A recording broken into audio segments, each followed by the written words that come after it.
The views expressed and the opinions given by the individual host and their guests do not necessarily reflect those of Para X, its affiliates, or its sponsors.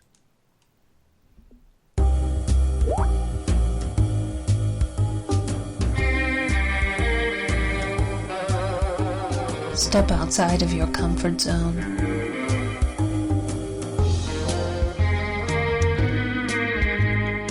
See the world with a whole new perspective. Join us and experience the unexplained on the Paranormal View. And welcome everybody right here to the Paranormal View on the ParaX Radio Network. I want to thank everybody for being with us tonight. Those here in the chat room and those listening from around the world, we appreciate each and every one of you. Tonight we got a good show lined up, and matter of fact, I have one of the guests sitting right here with me in my studio, and we will get to them in just a second. But I do want to thank everybody again, and we have with us tonight Barbara Duncan. I'm here.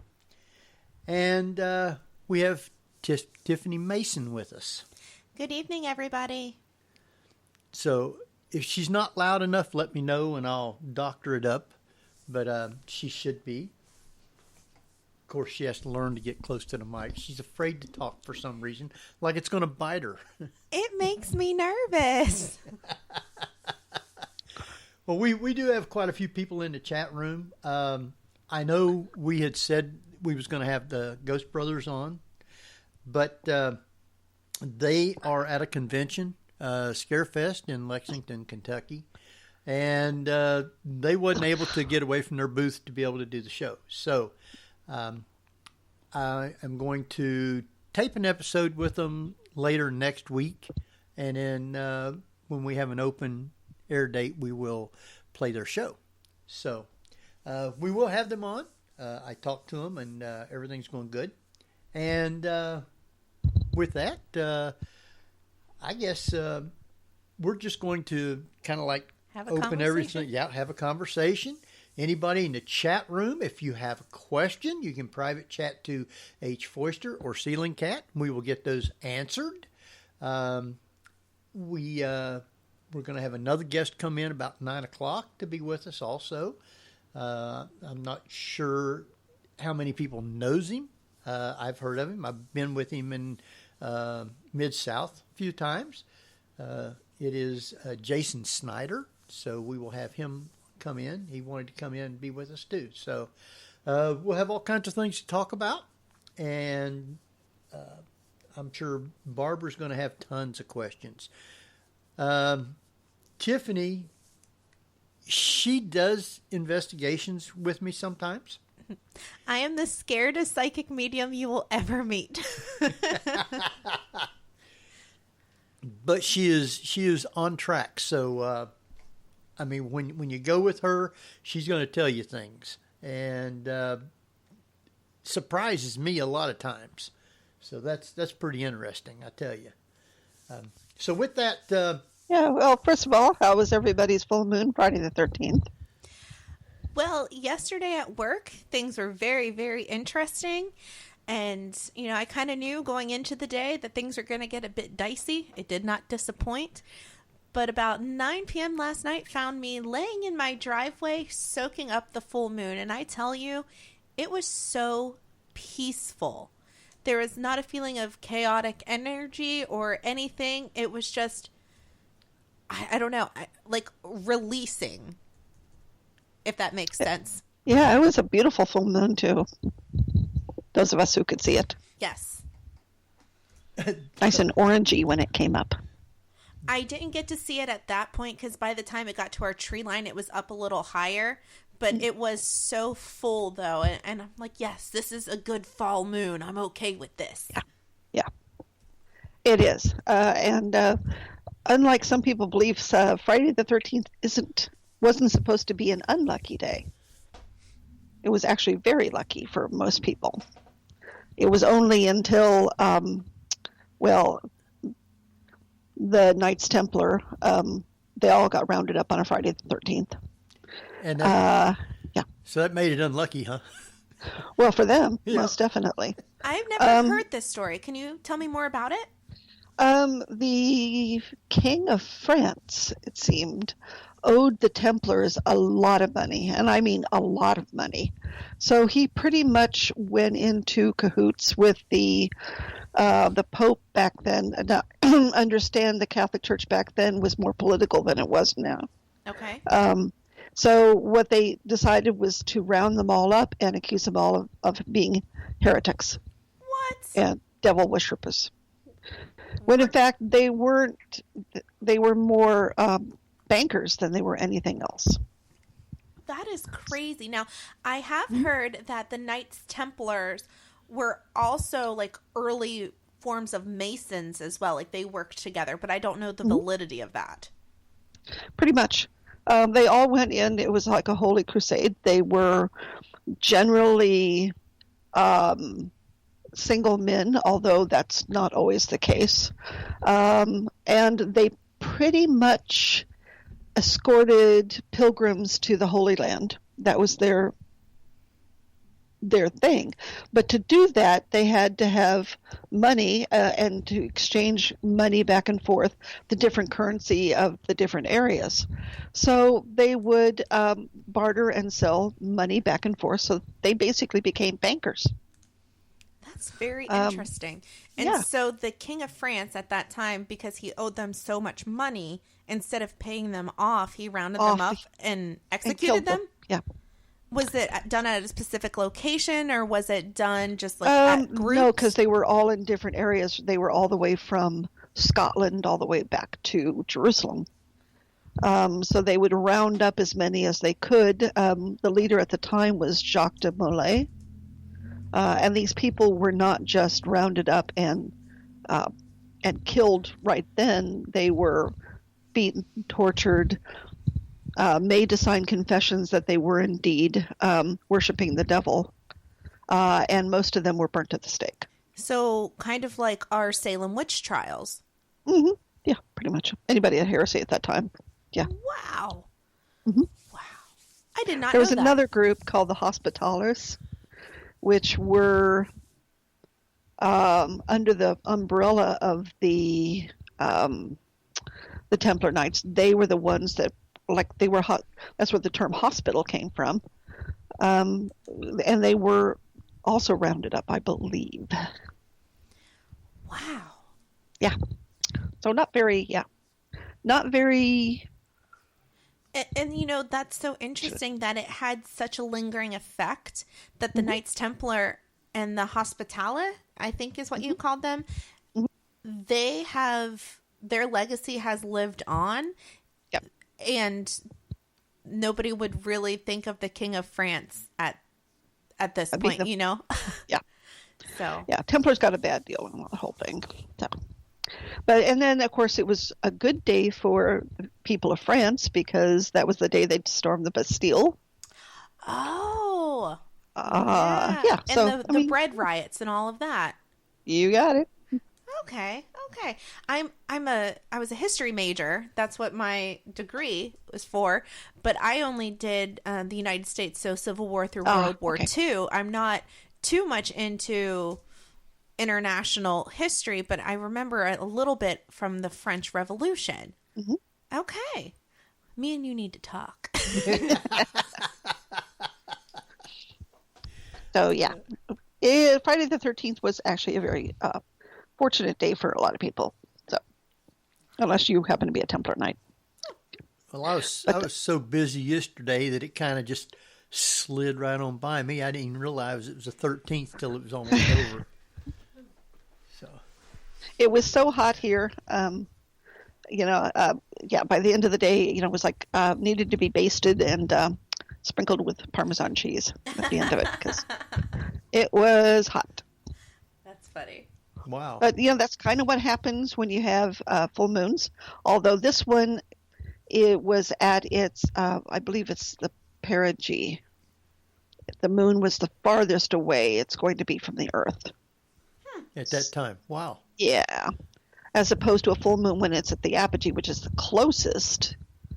And you have the bigger tidal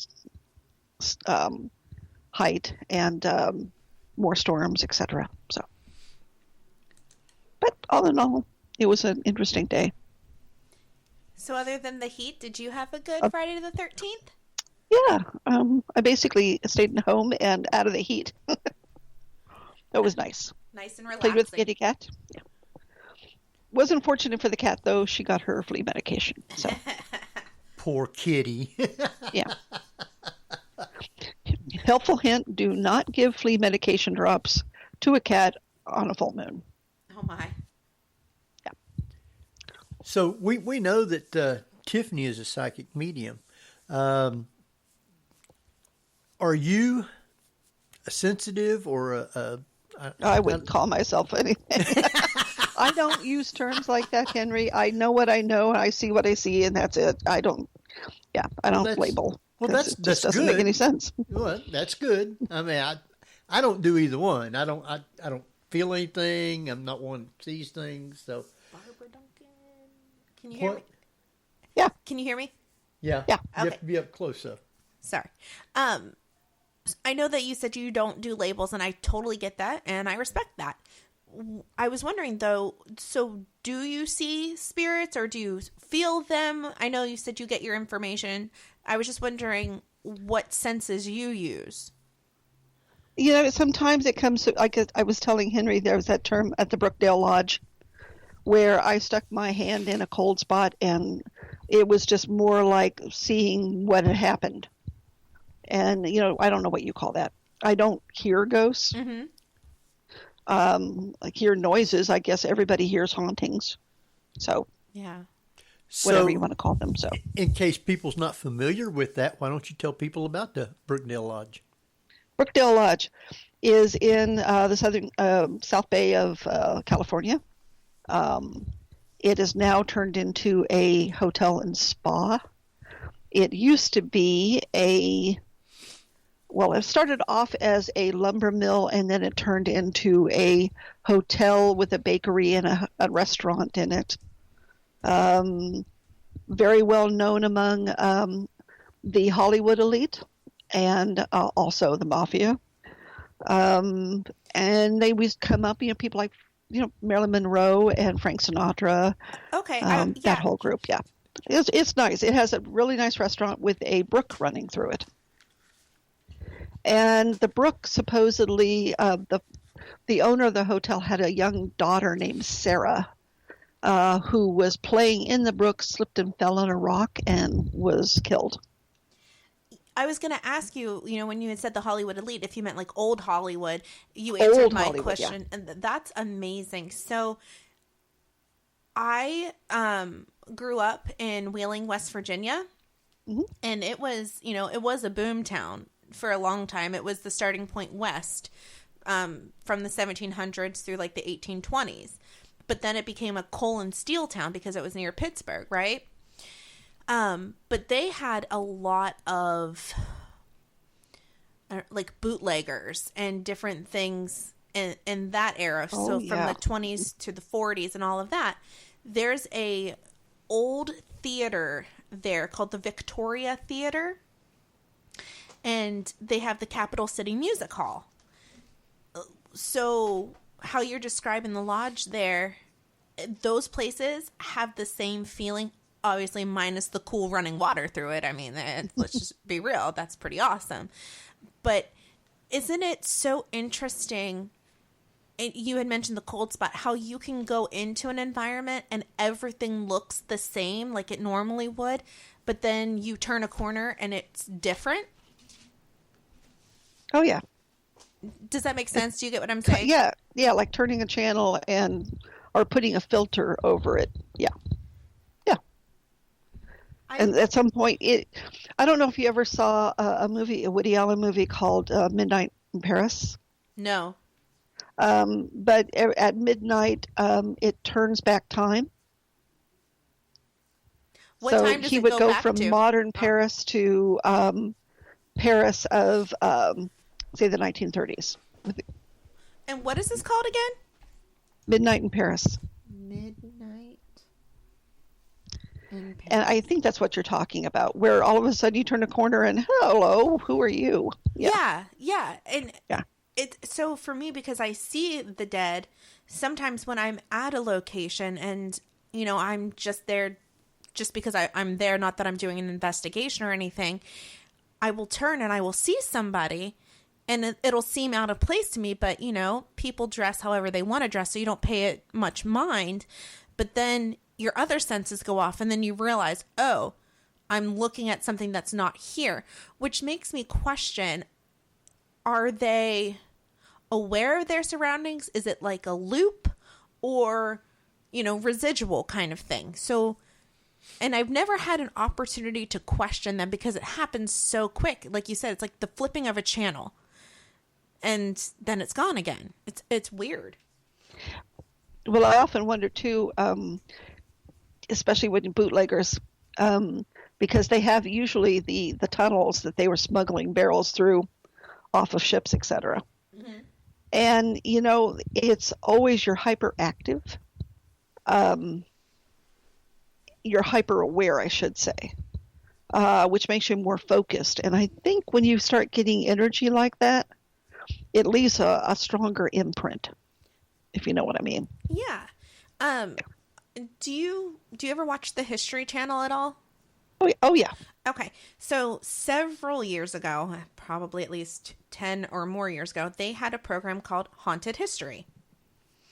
And I was so intrigued by this. I was still in like elementary school possibly, but they did a ghost town out west. I want to say where like the Birdcage Theater is. I just don't remember the name of the state. Tombstone. That's Tombstone. Okay, yeah. And they kept hearing the crack of pool balls, but there were no pool tables or anything in there. And so what they were discussing was like a place memory. So not an actual ghost or haunting, but a memory of an event that occurred. And because it occurred so repetitively, that it just left an imprint. What are your thoughts on that? Well, it makes complete sense to me, simply because, with like the Brookdale, there's water running through it, and that's limestone running through there. So I would not be surprised. It wouldn't surprise me at all that there's residual energy in there somewhere. And I think wood picks that up quite a bit. Different types of rock pick that up quite a bit. So it would make total sense that it would keep that sound. So do you... I mean, as I explained at one time, to me, a residual energy is an echo. Yes. Okay. And so eventually the echo is going to die off, but depending upon how loud the sound was initially, that's what makes the sound reverberate. So it could go on for a long, long time, or bounce off of something else if it happens to pick up again. You know what I mean? It could amplify it. So to me, it's an echo of time. So not an actual haunting, but just an echo. Yeah. I like that. Yeah. Okay, I got a question from the chat room from Kat. She wanted to know if you thought that maybe you're seeing someone's memories of the area when time seems to turn back. If I'm seeing someone's memories, so like the ghost's memories, or what? The spirit, what their memories of the area or what was going on. I actually don't know. I never thought about that. Like I said, it occurs so quickly that by the time you have a chance to focus, they're already gone. The most recent time this happened to me, I was at an antique store here locally, and they have a whole bunch of glass display cases, like in rows. And I turned and I saw a woman in a maroon dress, and she had on a round hat that had netting on it. And I thought, it was just a person who liked clothing like that. And so I didn't pay it much attention, but I turned back and she was gone. So maybe it was her memory. Like maybe her clothes were there and she just showed up. I don't know, but that is intriguing. Thank you for the question. Was that down at Ross? No. That was off Route 4 in Fairfield. In Fairfield? Yep. Really? Which one was that? Ohio Valley Antique Mall? Okay, I've heard of it. I haven't been there. Yes. Pretty interesting, though.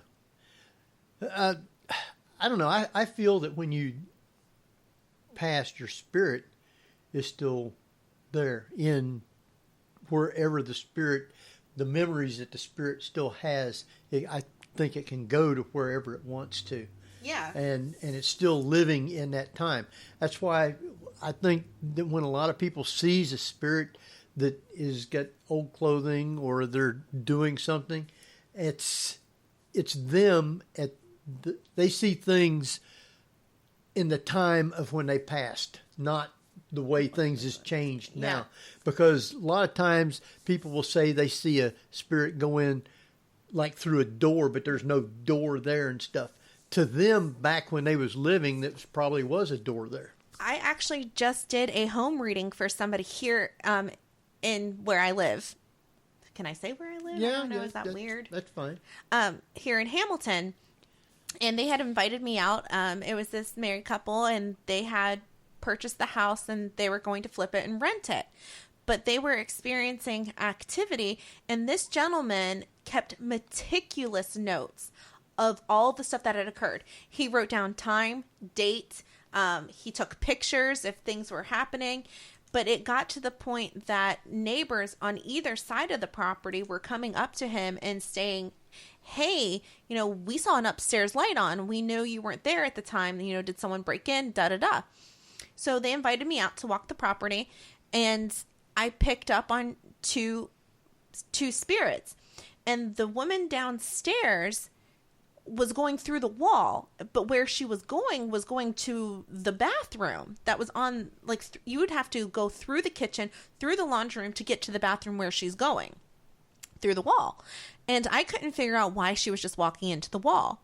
Well, as I'm explaining this to the clients, they kind of chuckled and said, yes, so this wall was actually filled in, and what is now the bathroom that we remodeled used to be the dining room / pantry. So it makes sense to what Henry was saying, that they don't recognize our time to a degree. She was still going about her routine, but she was cognizant and aware, that we were interacting, and she was interacting with the living who were there, but she still kind of followed her routine. It was quite interesting. Does anyone else have thoughts on that? Well, I'm trying to wrap my head around how she could see the living now but not see the wall, or not care that the wall is there. Right? And I don't understand that myself. She would make noises for them to hear her. She was communicating with me perfectly clearly. She was giving me a tour of the home. But like I said, that one wall she would go through, almost like it was habit. So maybe in spirit world or wherever she's residing, it's still the same way for her. So it would look the same, that she would recognize, but she clearly... Or maybe she knows she can walk through walls. You said that plain as day, and it never dawned on me. That's sad. Yeah. There's that. Yeah, never know. And I feel so dumb now because I'm trying to put like all these deep thoughts into it, like da-da-da, and you're like, she probably just knows she can walk through walls. Well, I mean, does anybody ever ask a ghost if they do that, they could do that? No, but now I'm going to have to interact with one of my favorite dead people and get the 411 because now I'm interested. Okay. Nyla wanted to know, if she died and come back to her house, will she see it as it is now or as it was when she was living here? From the interactions that I've had with the dead, it would be how she remembered it. And a lot of evidence kind of supports this, especially, when you hear stories of ghosts that you can't see from their knees down. It could be that they're standing on a floor that's no longer there. or any number of things. So I think it would be the way that you remembered it.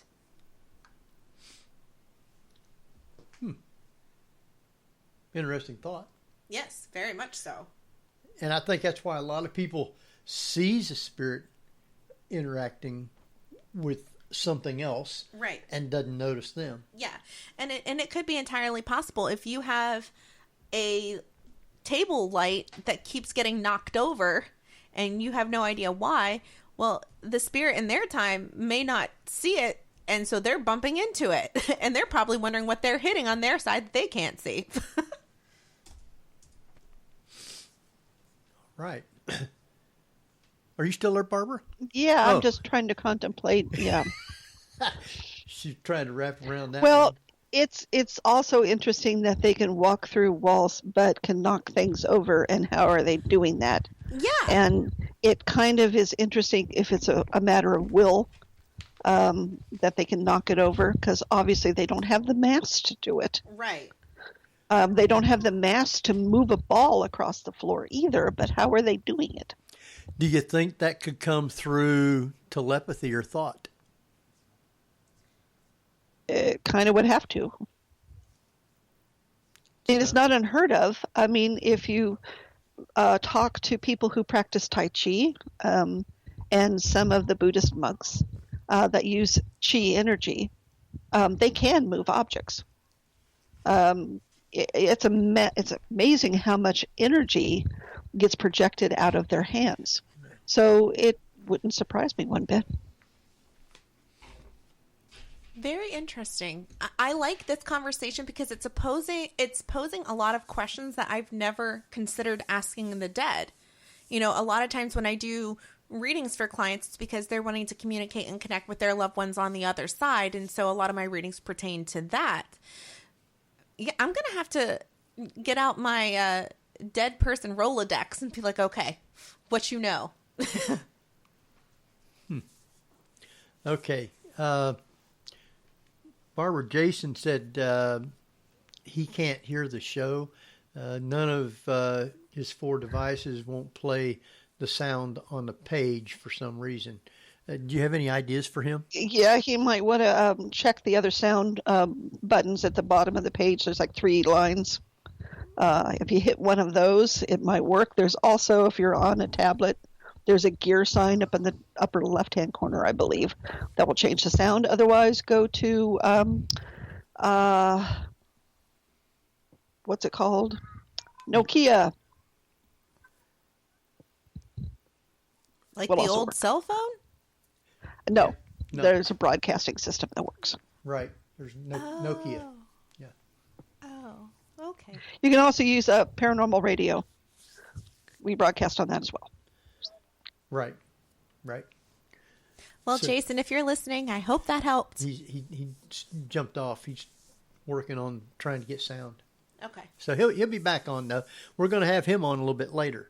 With us. Yeah, we have sound in a lot of different. We broadcast on a lot of different areas, folks. You can also go through Alexa. Really? We'll also, yep. You can say, Alexa, play Para X radio. Really? Huh. Yep. You know, those little things freak me out. A friend had one, and it would randomly go off in her house. It would say, good morning, and no one would be talking to it. Well, she has settings like that. But it would be at night. Oh. And it would occur randomly. It was never on a schedule. It would randomly just say, good night. Or it would start playing a song. Like, you know how you say, Alexa, play da-da-da. It would just start playing the music. Oh. All right. Jason said iPhone 6 is Dell laptop, Ace laptop, and Samsung tablet. Still not working for him? I don't know. He didn't say. If it's not working, he can't hear us talking. So she's telling him here what to do down at the bottom. Okay. So, but what was we talking about? The Alexa. Oh. Yeah, we was talking downstairs one night, and I was talking about something. All of a sudden, Alexa pops up and says something pertaining to what we was talking about. I says, I didn't say Alexa. I said, Alexa, cancel. So that's happened before. So Alexa, just to let people know, is always listening. So It's like modern day Big Brother. yes, very much so. So, all right. Well, here's another good question, and that is using Alexa as a ghost box. I was just thinking Are that. you kidding? No, why not? Has somebody tried that? No, but it makes you wonder if it's possible. Okay, Henry, we need to get an Alexa and take it on an investigation. We need to try this. Can you take Alexa with you like that? I mean, can you put Alexa on your Well, phone? say Alexa, contact the dead. Really? I mean, this poses a theory. I think we should test this out. We need to try this. I am super intrigued right now. Have you got Alexa? No. No. But if you do, we'll take yours. Hey, when we go back to Middletown, it'd be worth to try. Hey, we'll see what we can do. Thank you for the good idea. Because all you have to do is just plug it in to wherever you're at for power. Sync to Wi-Fi too, I think. Yeah, because, well, it's probably programmed to my Wi-Fi. Okay, and if you have, So if I've got it with me on my phone or... When's the next time we're going back to Middletown? The 28th of October. Okay, this gives us time. We're Yep. going to prepare for this. Miss Duncan, you hear this? Okay, we're making plans over here. Well, I mean, it seems to me that it would do the same type of scanning that a normal broken AM radio would, like a shack hack. So why not? Yeah, we can always try it and see what it does. Okay. All right. Let's see here. You had... Oh, that's what he asked. Now, you're a medium sensitive. Is that what you say? Mm-hmm. Psychic medium, Psychic medium. crazy person, whatever you want to go with. I know you've been with me on lots of investigations, and you went with me out to Preble County Historical Society. Mm-hmm. A very nice place, well kept up. Yeah. But you were just freaking her out with some of the things that you were telling her. I was freaking her out and you were freaking me out. When we were upstairs and I was interacting. No, listen, I will see and talk to the dead all day long, but I can't get EVPs to save my life. You're like a battery for EVPs. I don't understand it. But when we were upstairs in the hallway and I was talking with the young boy and, nothing was happening really well. I was carrying on my conversation. You were doing voice recordings. We go downstairs and I remember you're like, yeah, let's just give it a listen back. We probably don't have anything. We weren't up there that long, but let's just see. And plain as day, you hear my conversation and then you hear the boy going, yeah. The hair on my arm stood up and I'm looking at you, and that's the first time I have ever heard in real time the dead being recorded that I was having a conversation with. I was completely spooked, and you were like, you talked to the dead. I was like, yes, I talked to the dead, but I don't ever get them recorded. So yeah, it was a good time. Jason said he just can't get the sound to work from here. All right, I'll send him a message, because once I get him called into the show, he'll hear everything through my end, not through the show itself. So, do we need to take a break? No, we aren't going to take a break. We're just running right on through. Yeah. We're going until 10 straight through. Unless, Barbara, you wanting to take a quick break or something? No, I'm trying to give him type in directions. Oh, okay. You take care of that then for me. Thank you. And what's going on in the chat out there? Any good questions, comments? Not any questions right this minute. They're just trying to talk to Jason to get him to where he can hear in the chat room. You got a message on there from him? Nope, Okay. I was just checking. Okay. You can send him a message on the phone, and let him know when he wants me to call him in. Okay. He'll be able to hear the show going then. Okay. So, all right. So it's going to be in 10 minutes. Is that what he said? Okay.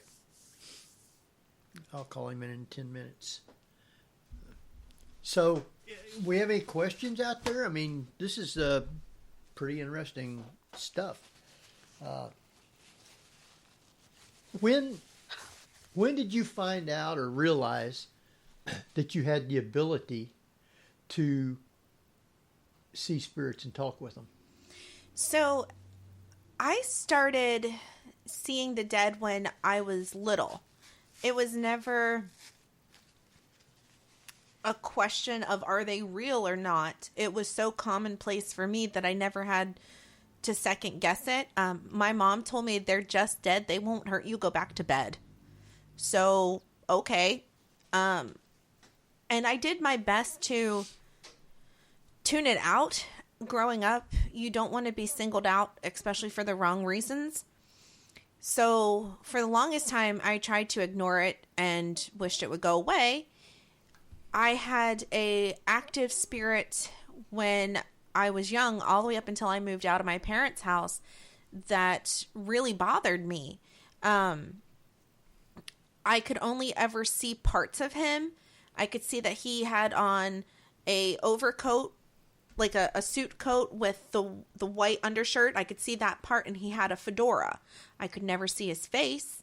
I could never really see any other features of him, but I could tell how he was looking at me, if that makes sense. Right. And he would loom at the end of my bed, and he would stare at me. And it just felt very uncomfortable, almost like he was angry with me for some reason. And I grew up in a log cabin, so my room was up in the loft area, and I had a walkway at the top. So if you were down in the living room, sitting on the couch, you could look up to the loft and vice versa. When he was really active, he would stand in the loft at the corner of my room and glare down at me on the couch. And I could never figure out who this person was or why it was so angry with me. My dad had that house built. It wasn't like an old house. It wasn't anything that we could determine. The only thing that I thought at the time, though foolishly, was that it could have been my grandfather, because my grandfather dressed very similarly. He was a very sharp-dressed man, and he also was in World War II, and I knew that he had, killed people in combat. So I thought maybe it was him, but I couldn't understand why he was angry. So the first person that I ever really told that I felt comfortable telling was a girl named Lacey. And because she said that she could sense things too. Well, she came over, and sure enough, she felt his presence, and she confirmed, she goes, "It's not your grandfather. Yes, they may look alike, but it's not him." And she put her hand out and told the guy, "You're scaring her. You're not welcome here. You need to leave." And I never had the gumption. I was going to go with another word, but we'll go with gumption, to confront something like that or to say anything like that. And the fact that she did amazed me, and the fact that he listened amazed me. I still to this day have no idea who he was. And members of my family still live in that house. And so now, even when I do go back to visit, if I think about him, it's almost like he hears it and he'll come back, but it's not as strong as it was. So I've seen them, like I said, ever since I was little, but that's really the first strong memory that I have. Were you afraid? Of him? Yeah. I mean, mainly because I didn't understand his anger towards me. I don't know why. Did he do anything towards you, or just looked menacing? He looked menacing, and granted, I couldn't see his face, but it was almost like I could feel that hostility.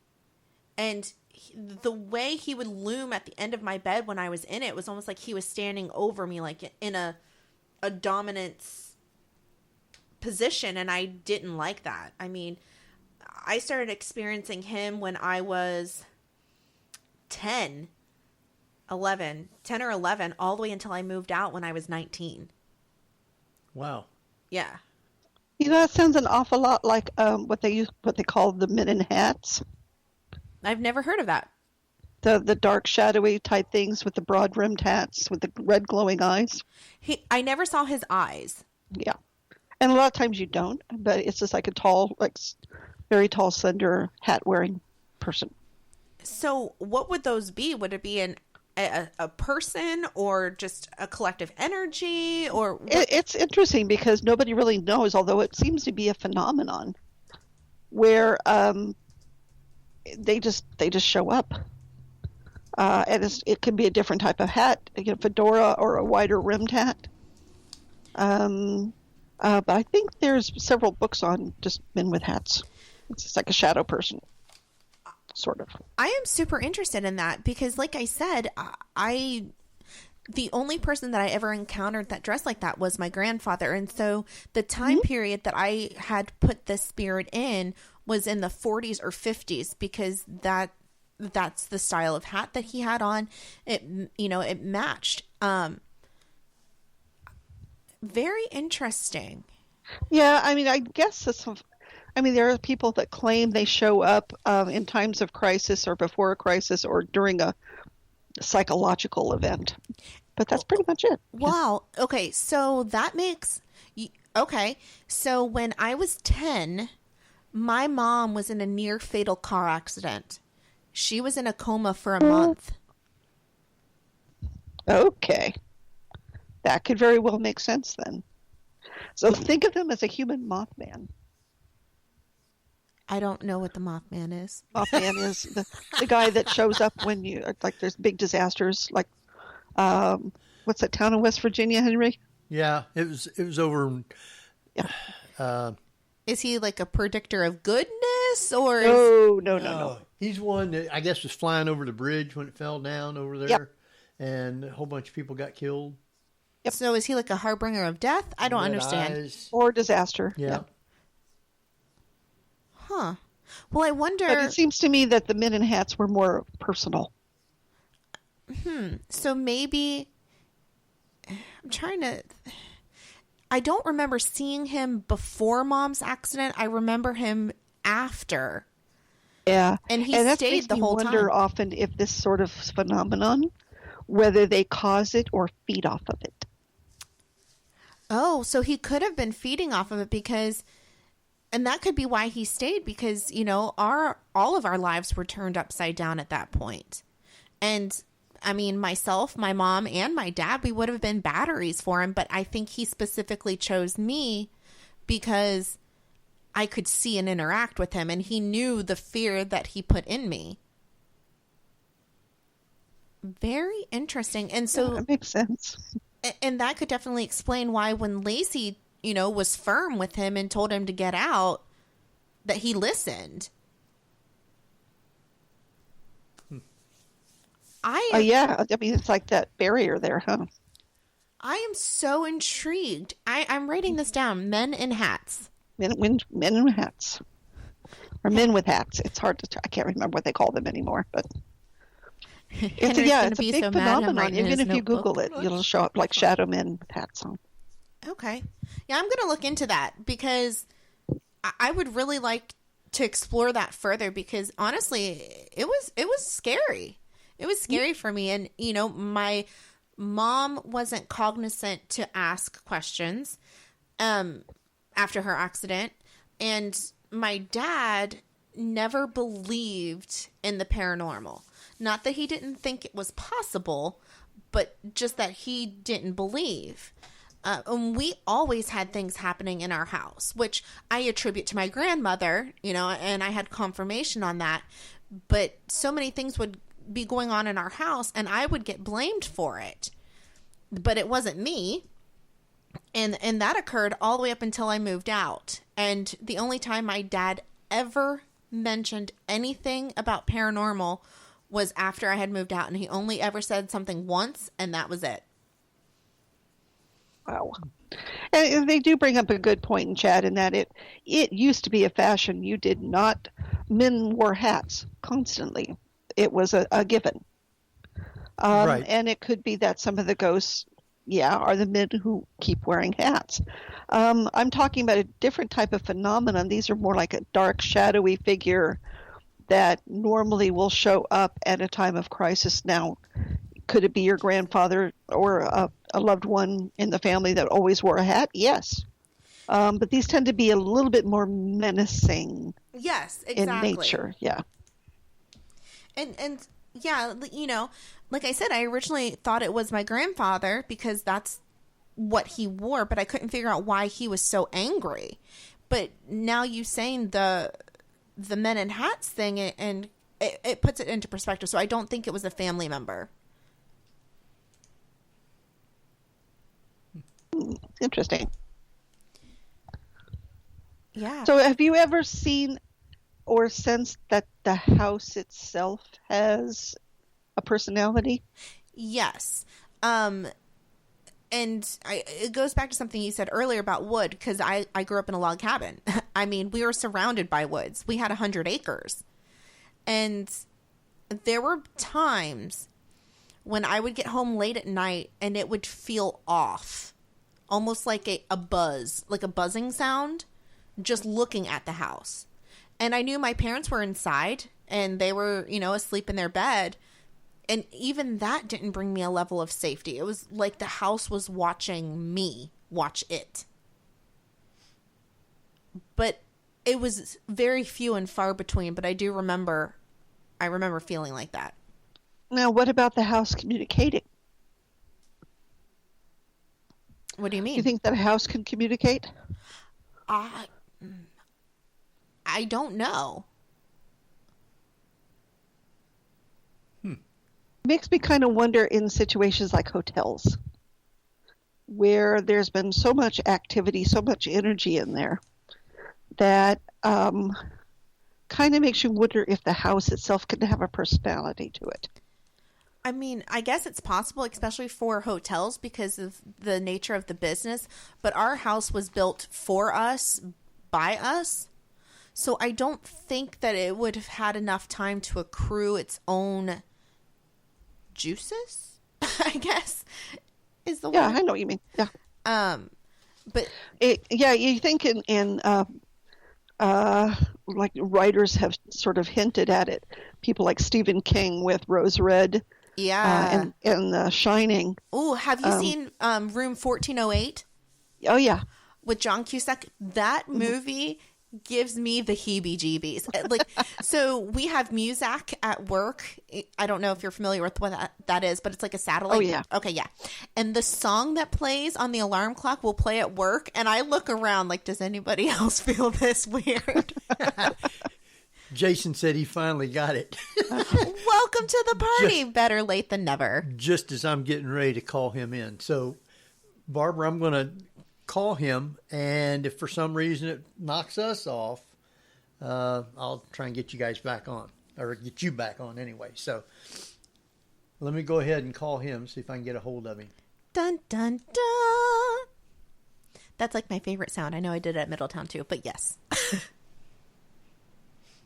But 1408, that's sort of interesting to think that maybe the house itself, after a period of years or decades. Oh.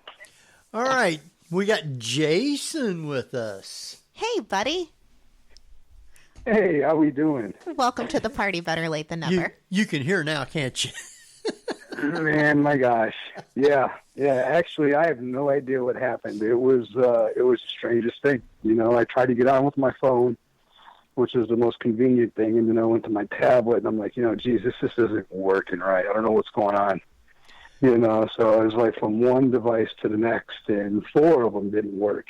After how many devices do you wonder if it's user error? So, Barbara, you still... and here's the thing. I still don't know how I fixed it. Barbara, I really, really don't. Barbara, you You still must with have us? somehow, Oh, okay, so. good. All right. We got everybody here then.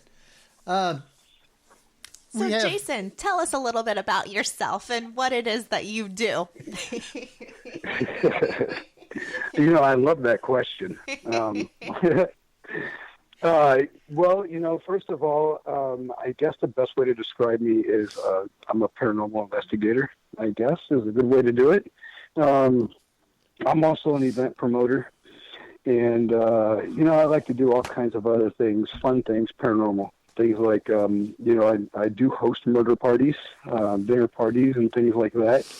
And then events, of course. You guys have probably been, well, I know, Tiffany, you have. I think Henry's been to one or two of my events. And then, doing, some traveling around and some investigating whenever I can find the time. And, that's been it. I've been at it hard since about 2006, 2007. And, I was just really, really blessed to meet a good group of people in the community first. And, it's just been all downhill from there. It's been, I guess I say uphill, downhill, however you want to say it. It's been all positive. It's been great. The community is wonderful. It's an amazing thing. And I love to be part of it. So I know I've seen you a couple times down at Mid-South when I get to go down there. I've also seen you up here at Post Town. Yeah, the Post Town event is something that myself, Keith Age, and Daryl and Brenda Wisman, we hold an annual event there every year. And basically it's Post Town's way of giving back to the community for the support throughout the year. I was approached by it a couple years ago by Keith and Daryl about it, and I thought it was a really, really great event, a great idea. And so I jumped on board, and we just had our fourth one back in August, I'm sorry. Yeah, just a couple weeks ago. And it's a really great event. I mean, we really like it. The community, I wish, was a little bit more supportive of it, the local community there. Right. But it's so funny because the majority of the people that we get come from, how many different states? Oh, yeah. Sometimes 5 or 6 different states every year. Yeah, and I live just like maybe 10 minutes from there, 15. I live 20 minutes away from there, yeah. Yeah. So I every now and then I get a ride by over and see Daryl. I've done my show from there many times, and so I don't get over as often as I would like to, but yeah. Wait, should we tell people what Post Town is so they don't think it's just this random word that you're saying? Yeah. Okay. Yeah, we could certainly do that. Post Town Elementary is obviously a historic and haunted school. It's been known to be haunted for many, many years. If you haven't seen it or you're not familiar with it, YouTube it, because there's all kinds of videos and stuff like that on YouTube that you can check out on Post Town from multiple people. Post Town made it on YouTube? And really? I'm sorry? Yeah. She wanted to know if there was things from Post Town on YouTube, and yes, there is. Okay. Yeah, oh gosh, yeah. There's lots of stuff on there. I don't have anything particularly on YouTube regarding Post Town, but there's a lot of good stuff on there. And, a lot like you, Henry, I just don't make it down there enough. It seems like just for the annual event every year, and it's not enough time with the Wismans because they're such a couple loving individuals. And when you go there, Post Town feels like you're home because they basically open up theirs for you every time as a guest. So, go ahead. Then the school never disappoints. Okay, so I was going to say I went to the event. Henry and I have been vendors there, but this past time I got to go just as a guest. I didn't have to work. It was amazing. Oh. And honestly, throughout the years that we've been doing it, I never had any real interactions there. Except for during New Year when I went with Will and Olivia, 2 friends of mine from Indiana. I was spooked out then, okay? It was fine. But this past time, because they split us into groups, I got to go on the tour, which, I've been through that building numerous times. You know that, Henry. You've been through it. Yep. I'm always like, yeah, it's Post Town. Like, there's not a whole lot going on here.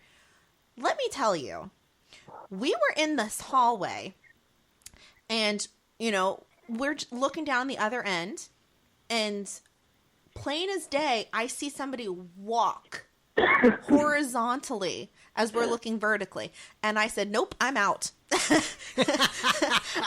And, yes, I'm a psychic medium. Yes, I do ghost investigations. But if something goes bad or makes a sound, I am gone. Y'all are on your own.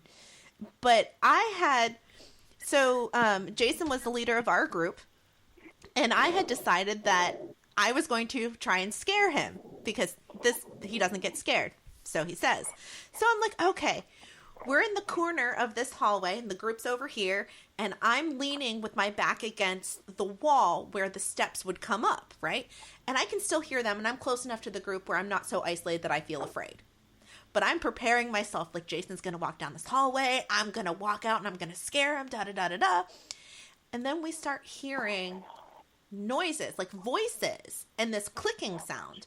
And the group was like, is that you? And I said, no, I thought it was you. And they're like, no. It was the room off to my right on the other side of the hallway. I got so scared, I went back and sat down with the group.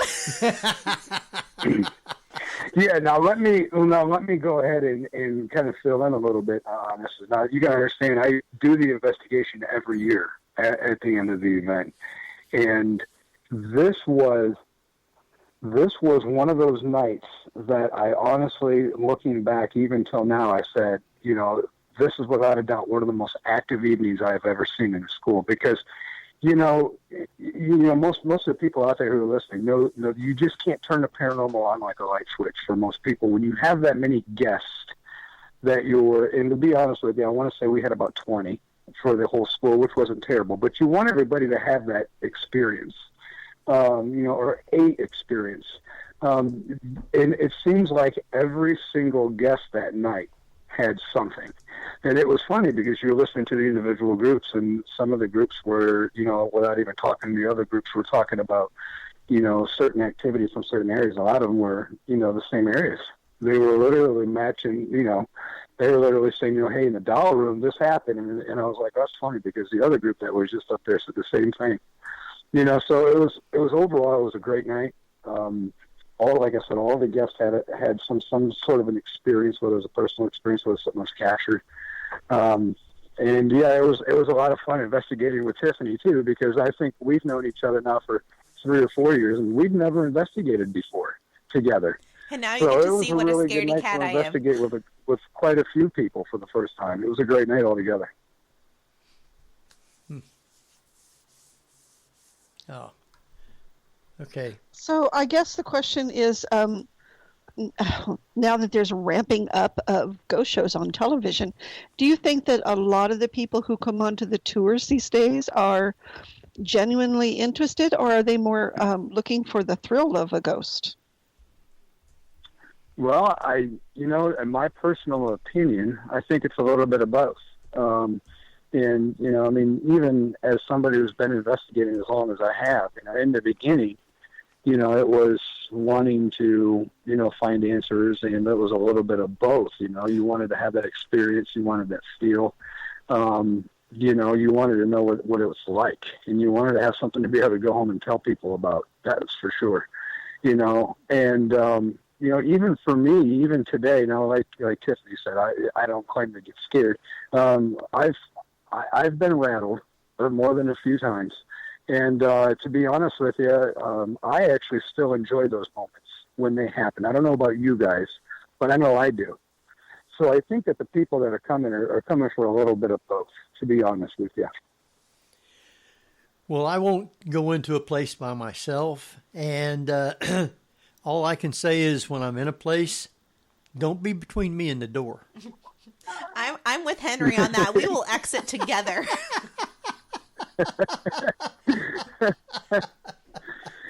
Yeah, well, and here's the thing.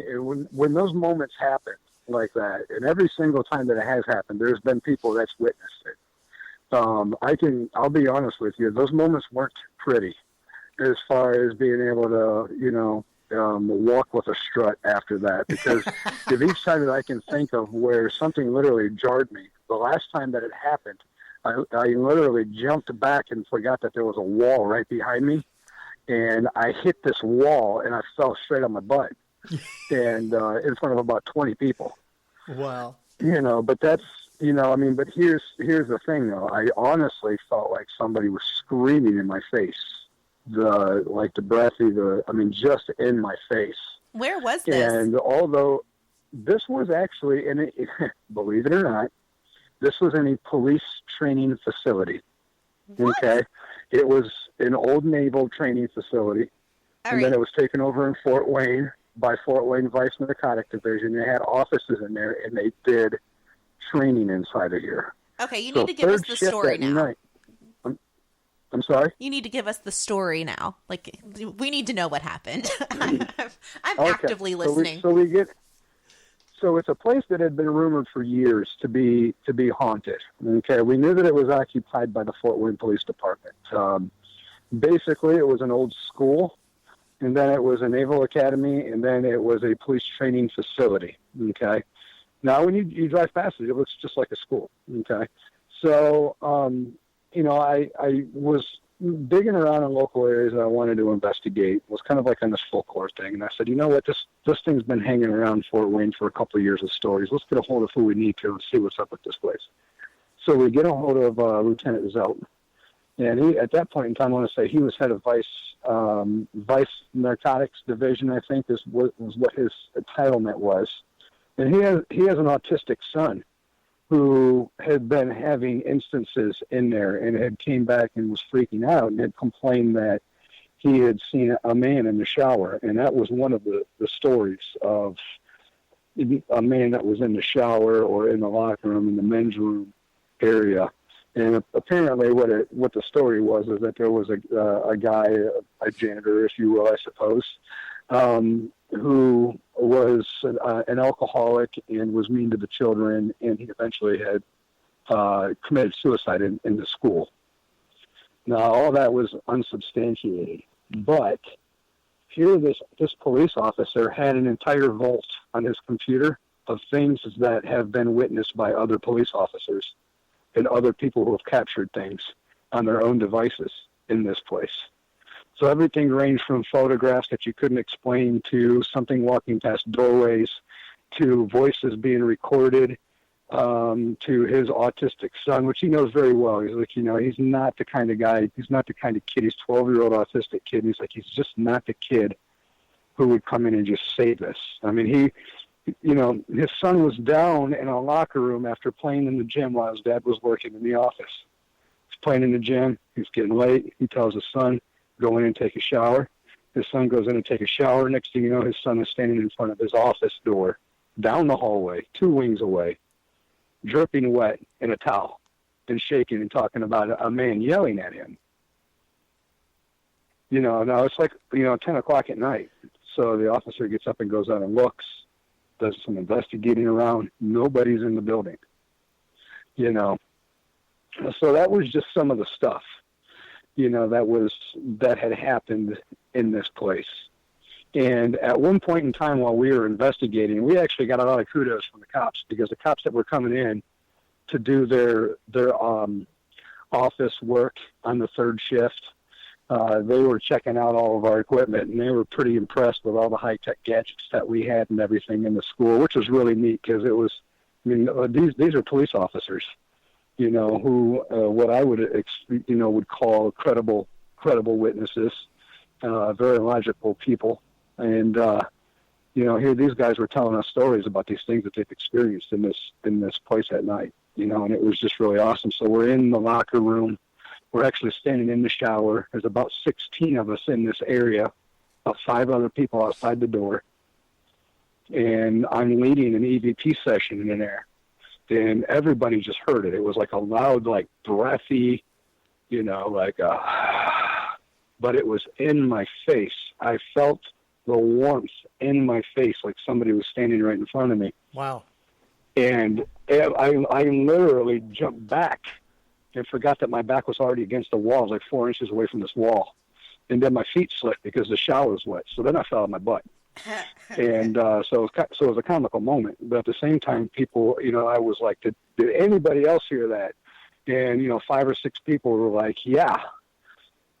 So we go back into this EVP session, and we finally get quiet down and we settle down. And there's a sound of like what it's like when you're in your bare feet and you're walking across a shower room floor and your feet slosh in across the wet floor. Yeah. Kind of has that sound to it. Okay. Now, mind you, there was all these people inside of the shower, and we continued to hear this. Wow. As it just kind of circled around our group inside of the shower. And we're all talking about it, and it wouldn't stop, and then eventually it just quit. Huh. And then that's when I was just like, all right, I don't really know what to think about all this, but we got to peel out of the shower.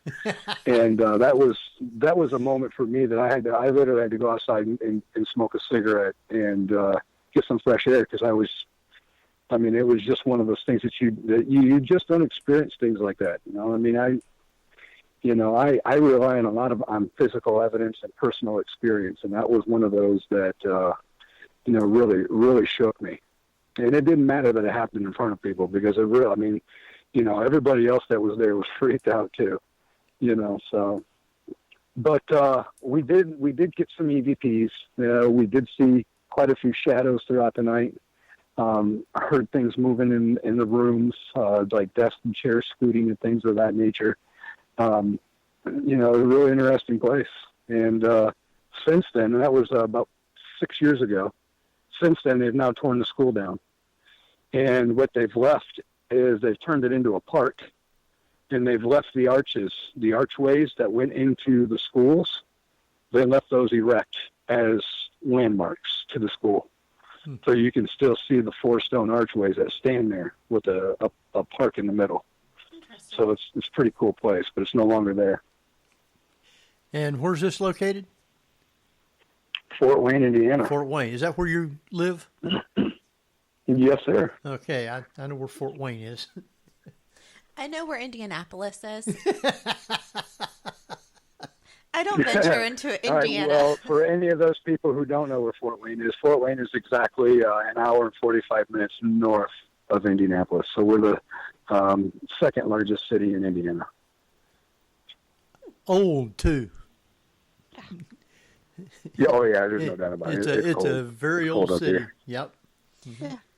Yeah. I've had this theory ever since there was an episode of Ghost Hunters where they went to an armory. And had an experience there of a ghost lifting up a sound pack and shoving it in somebody's face.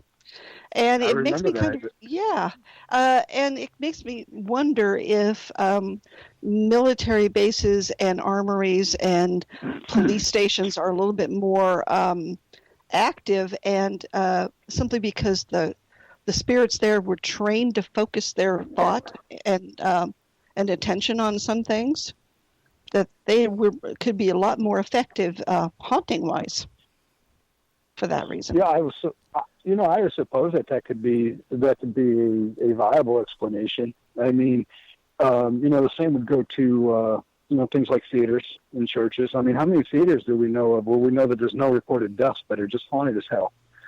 In churches, a lot of people say, well, why would you suppose that a church would be haunted? And it's, I can understand that a lot of God-fearing people would cling to the religion and to the beliefs on their final days. Maybe that is the one thing they don't want to leave.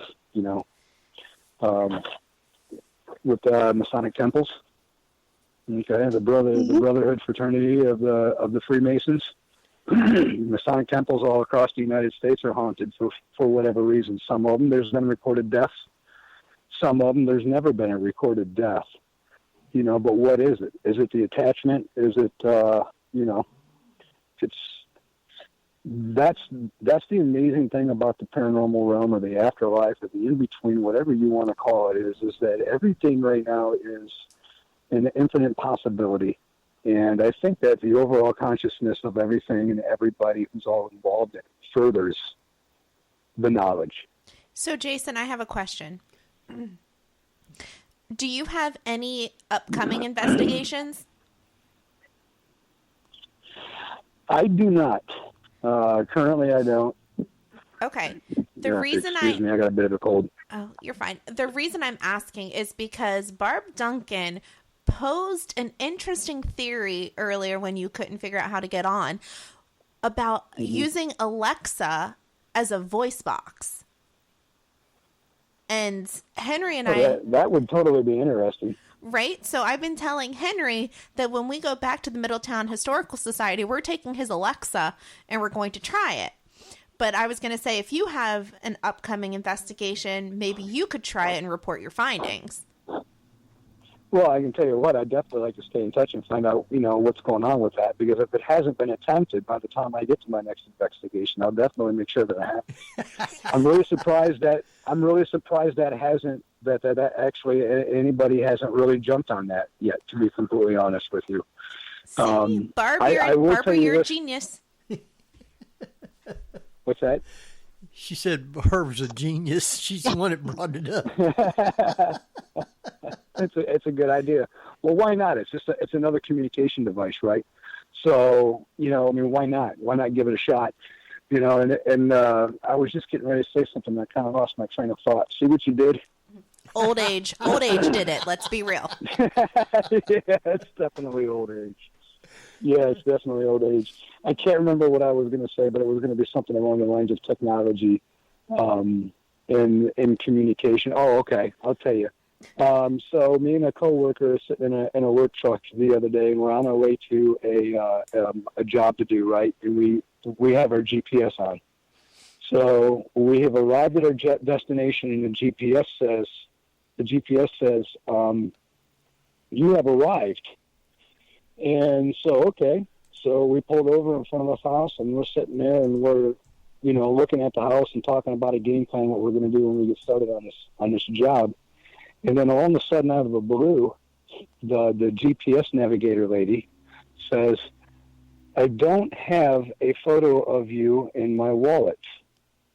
And then she says, unbelievably, I'm not wearing any pants.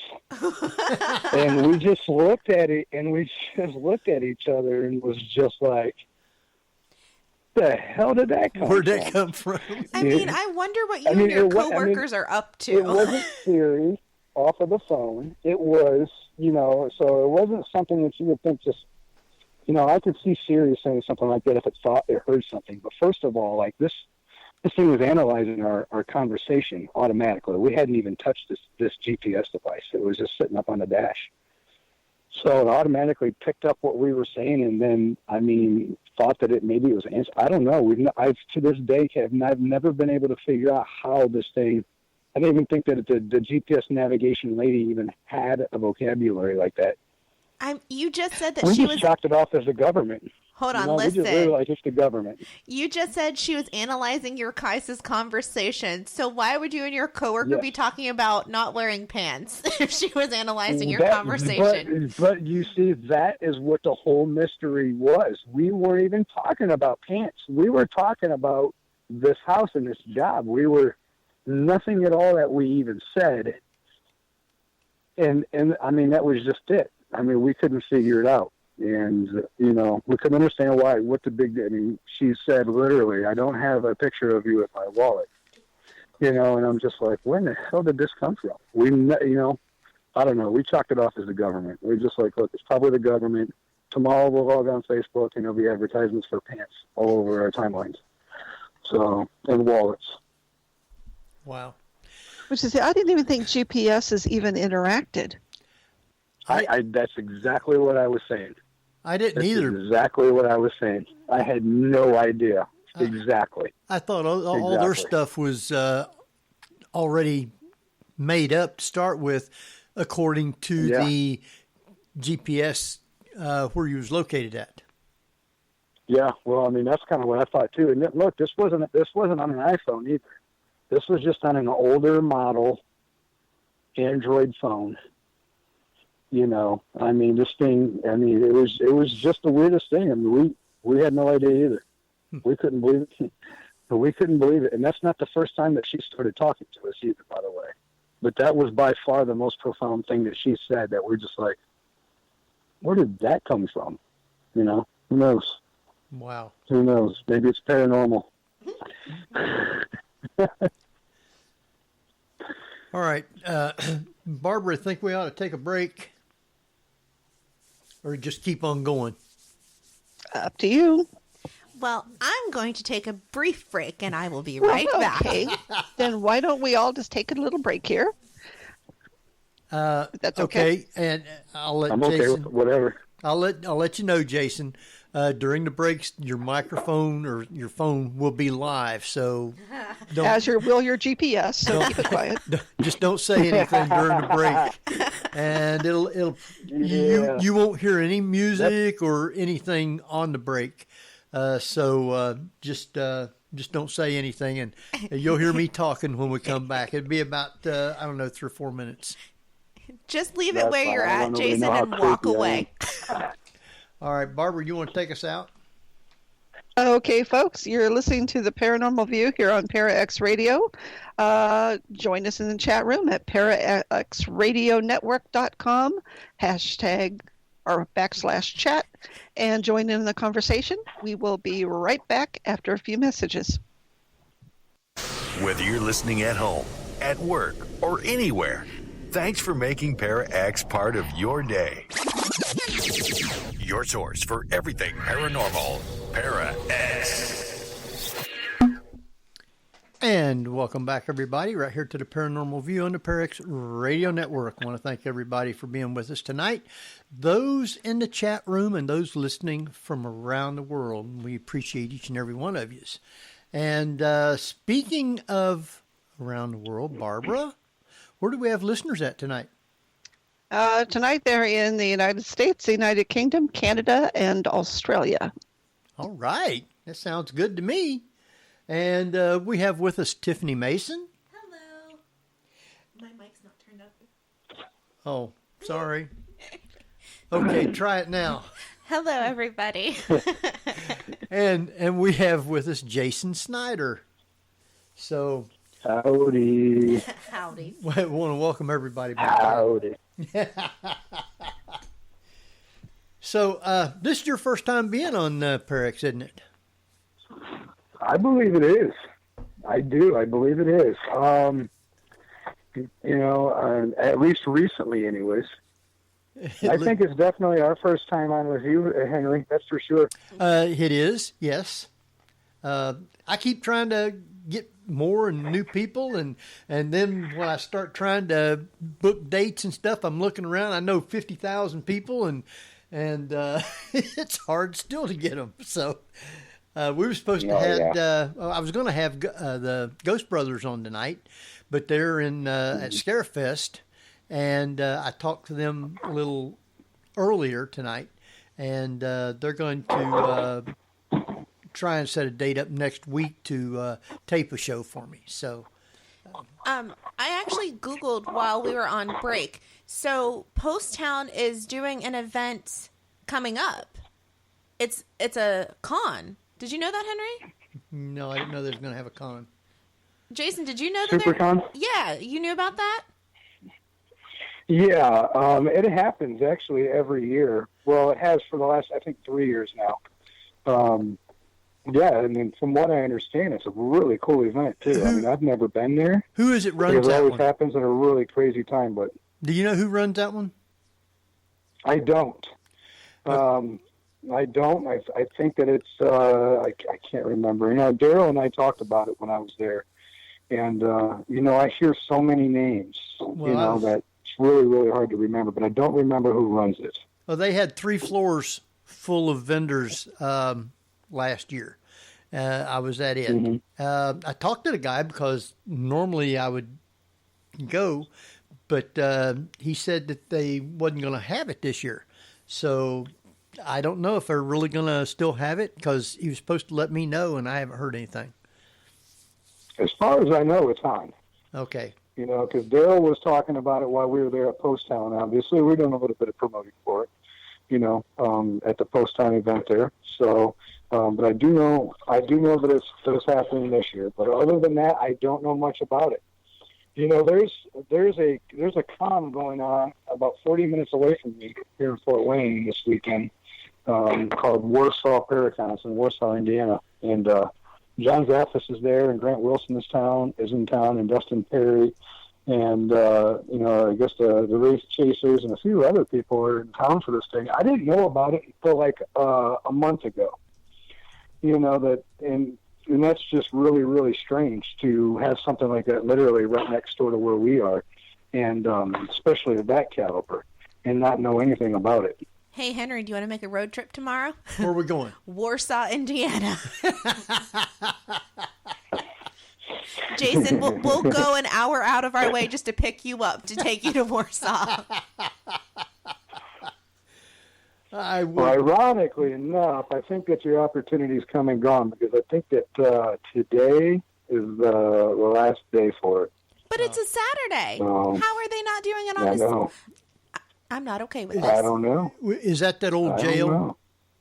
Is that the jail that lives there? Yeah. It probably was. Well, biscuits. Yeah. I'm not okay with this. Yeah. No, we had those people on the show too talking about it, and someday I might make it over there for one of their events. Do you remember when you and I? Go ahead.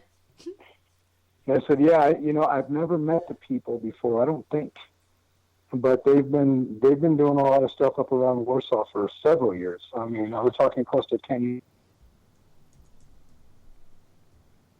Uh-oh, did I lose you? Jason. Somewhere? In the ether. Okay, hold on here. Let me see what's going on. Looks like I must have lost Jason. I will try and get him back on. So everybody just hang on.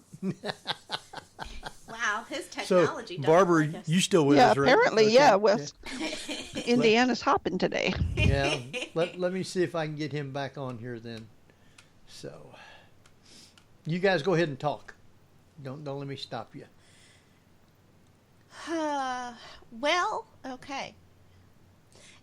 Barb, I wish you lived closer, because I would really love to pick your brain. You have a lot of interesting perspective and like ideas to try. Do you ever come to the East Coast at all? I haven't been out there in ages. It's just, yeah. I have a kitty cat who demands attention every day, so it's a little difficult for me to get away. I was going to say, can you find a cat sitter? We'd be worth the visit.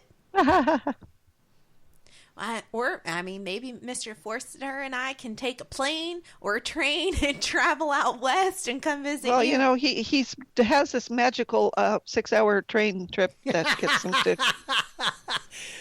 What? I was only going by what she said. I didn't have nothing to do with it. What is this? Patsy said, we could go out there. It's only 6 hours on the train. Oh, that's all. Okay. We may be seeing you sooner than you think, Barb. All right, let me try this again here. Apparently I hit the wrong number somewhere. Oops. That's difficult. He's going to be so offended. He's going to be like, I'm just not good enough for this show. Yeah. But it's amazing how many there aren't that many cons in California, believe it or not. Really? Yeah. The venues cost a fortune. So I think that limits the amount of paranormal events that happen out here, which is a shame. Okay, I've got a problem here. They're telling me that it's going to cost me money to do this. Uh-oh. And I pay to where I'm supposed to be able to call unlimited anywhere in the United States and Canada. So I'm going to have to talk Maybe to he's been people. abducted. No, it's not. It's not that. It's what Skype is telling me that I got to do. Yikes. Try exiting it out and try calling again. Maybe it's not going to work like it. So I'm going to end up having to. So Jason, if you're listening, send him a message. Now that you know how, call him. No, you can't call in. He can't call in, and I can't call. How's your Skype set up? Are you able to call somebody and it not cost anything? Me, no. Oh. I have a simple Skype. Oh, well, see, I paid for Skype to where I could have free calling anywhere in the United States and Canada. But now it's all of a sudden. I don't know if they've changed Skype or what. I'll have to check into this because I'm supposed to be signed in and all that good stuff. So I don't know what's Well, you going just on. called him, so you must have. Yeah, I mean, try it again. Well, I did, but it's telling me that I only had so many minutes to call a phone, and now it said that that's out, and they're wanting me to pay $5 or something just to call him, and then I ain't doing that. Right. I was just wondering if maybe we got the area code wrong because it is wonky. If we entered it backwards, maybe they thought we were making an international call. I don't know. No, I'll I'm not a tech savvy person. Henry had to help me put the earphones on. That's where we're at. Okay, let me do this here then. And That would be. add. Let's see if I can do this. No, Nope. It's not even letting me do that. To call mobiles or landlines, it is $5 to continue. Somewhere else around the world. For the United States, mobiles and landlines, unlimited minutes is $2.99 per month, and they're supposed to already done that. So, Do you want me to pay you? I have no, cash. I'd have to go through a bunch of stuff, and it'd probably knock us off filling stuff out, Yeah. and I'm not going to do that. Gotcha. So, just let him know that I'm sorry for what happened, and I'll get that straightened out, and I'll get him back on the show again sometime soon, and we can talk more about all that. I'm letting him know right now. Okay, tell him I'm sorry. I didn't realize that because mine was already, it was supposed to be in there where it's automatically taken out and paid for through PayPal. So if something's messed up on my Skype, Yeah. then I'll have to go in and fix that. So It's Skype. So sorry. Yep, and this is beyond my control. So Yep. anyway, if anybody, What investigations do you have coming up, Henry? the 18th of October, we're going back to the Middletown Historical Society. It's pretty interesting there. We was there a few weeks ago, and Tiffaney was with us. I played for her one of the few. Well, actually, I had a couple of knocks and bangs and stuff like that, but there was one that I had a voice on. You could faintly hear the voice, but you couldn't make out what they was saying. Tiffaney said she thought that they was singing. It's like it had the cadence, like when you're going da da da da da, like that rhythm.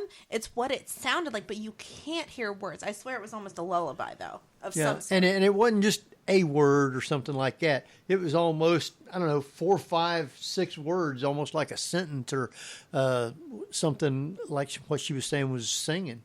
And pretty interesting. But Mark and his wife, they must have had 18 different things on hers because she was back there by herself asking questions and stuff while we were doing the show from there.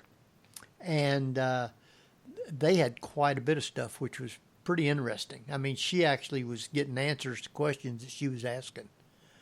So, And see, I find it interesting. I myself can never get EVPs ever. I don't know why. I'm just not that cool, but I need to hang out with Henry more because he gets them more than any person I know. Well, Henry, you use a digital tape recorder, not an analog one, right? right. Fascinating. Yeah. So Jason just messaged me. He said that he's sorry he couldn't continue with the rest of the show, and that he would love to be back on. Okay, excellent. We'll get him back on. No problem. And On a real phone this time, on a Skype call. Yeah. yeah, yeah. So we'll take care of that. I'll work on Skype and have it fixed because it's never come up before. No matter who I called, I've never had any problems. And I've called like 2 or 3 different phones of people coming in.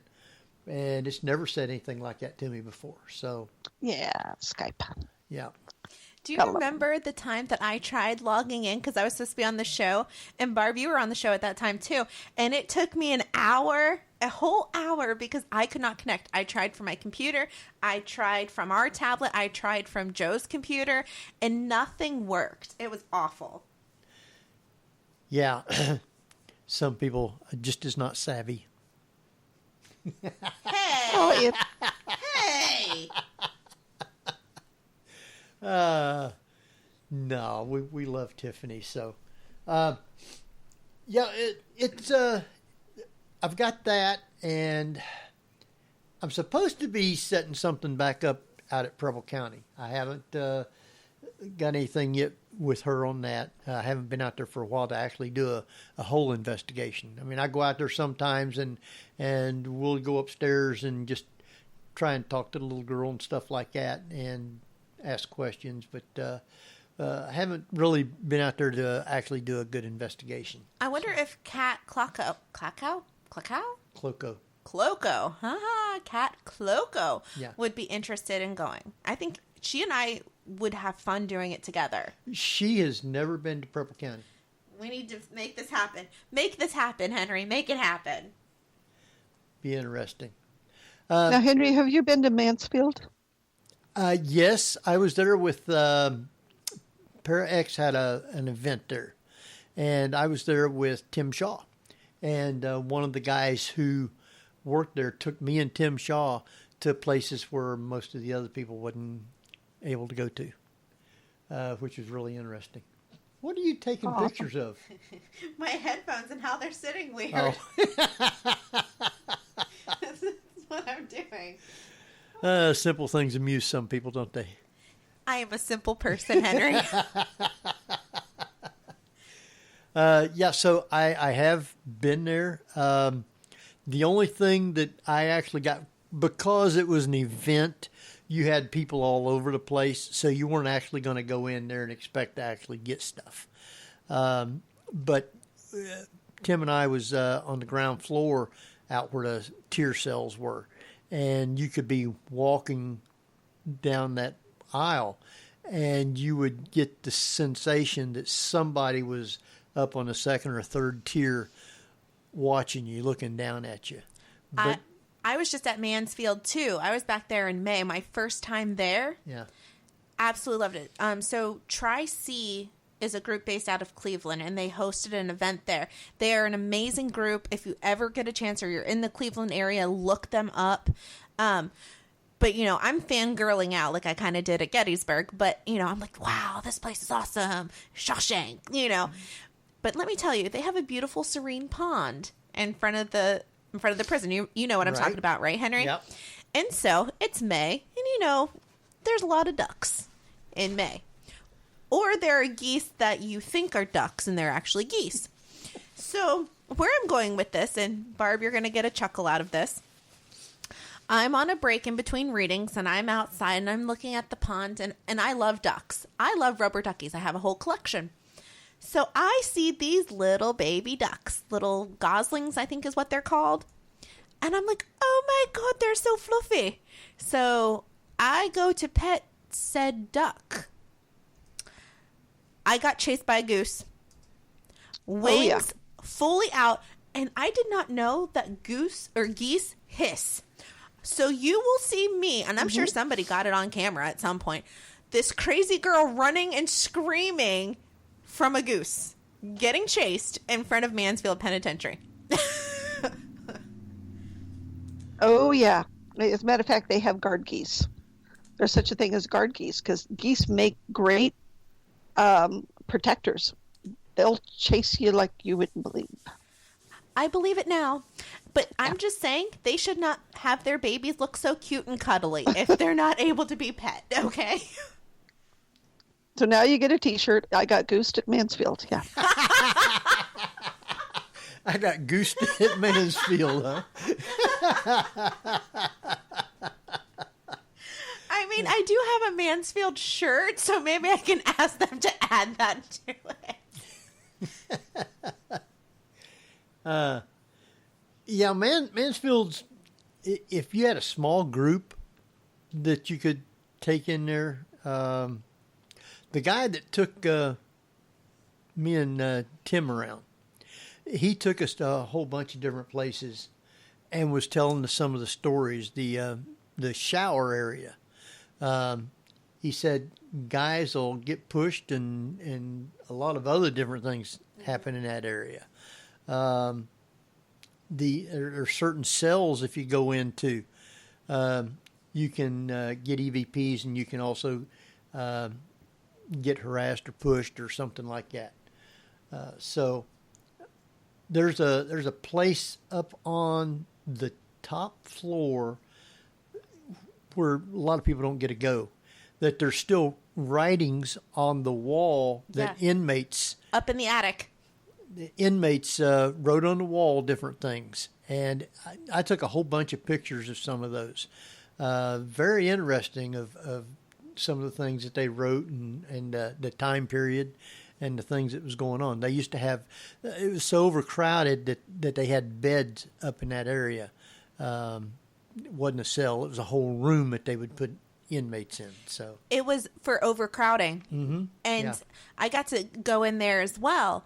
I thought it was so interesting, looking at so some of the writing, as Henry mentioned, is on the walls, but some of it is carved in, but some of it is wrote in pencil, like the actual old lead pencil. Mm-hmm. The area that really stuck out to me was the administration wing. A lot happened there. And then leading up to the chapel. So the chapel was beautiful. I would have slept in the chapel, right? Out of the whole prison, I felt most comfortable there. What is the I know they have two separate cell blocks. One has the 5-tier and one has the 4-tier. You know what I'm talking about? Right.